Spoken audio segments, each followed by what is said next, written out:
In today's video, I'm going to teach you how to manage project preferences in Goodday. We'll walk through a simple but really important part of working in Goodday. Adjusting your project preferences so the workspace looks and behaves the way you need it to. Even though this process is quick, getting it right can make your day-to-day work much smoother.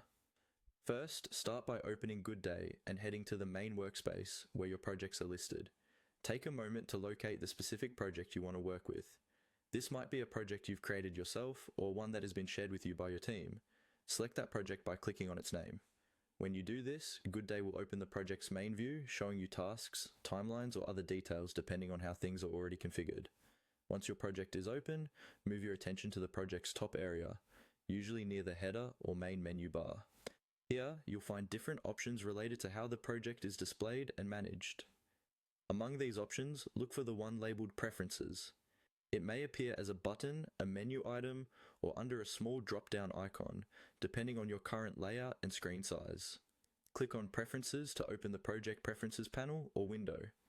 This is where you can fine-tune how this specific project behaves for you and often for your team. While the exact options available can vary, this is typically the place where you can adjust things like default views, notifications, or other project-specific settings.